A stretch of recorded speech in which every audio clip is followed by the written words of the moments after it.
ធ្វើទឹកសម្រាប់បង្កាត់ត្រីនេះ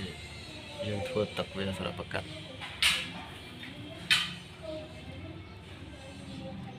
ជាទូទៅខ្ញុំបង្កាត់ចឹងឯងវាមិនមែនច្រឡងពីណាទេវាធ្វើខ្លួនឯងវាដោយសារយើងសង្កេតឃើញទឹកស្អុយវាអញ្ចឹងហើយយើងក៏មានគំនិតបង្កាត់អញ្ចឹងក៏ប៉ុន្តែវាយើងបង្កាត់ហ្នឹងវាយូរហើយគាត់ថាយើងបង្កាត់ពេលខ្លះបង្កាត់វាអត់គ្រប់ចំនួនត្រីលក់ឲ្យគេទេពេលខ្លះយើងទិញពីបងប្អូនយើងដែរនៅក្នុងស្រុកក្រៅស្រុកអីយើងទិញដែរណាដោយសារអីវាអត់មានដីខ្ញុំបង្កាត់វាអត់បានហើយ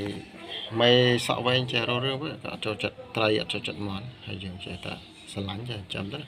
អានេះវិធីធ្វើទឹកបង្កាត់ណាកាត់ចឹងខ្សោកូនច្រើនធ្វើអញ្ចឹងណា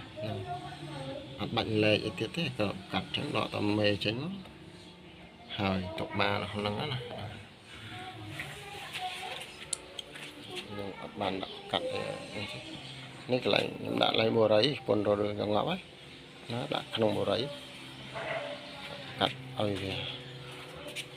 ហើយនៅផ្ទះនោះលើដបូលដែរហ្នឹងររឿងវាអត់មានកន្លែងដាក់ចាំអត់មានកន្លែងចាំនៅកាត់នៅធ្វើចាំ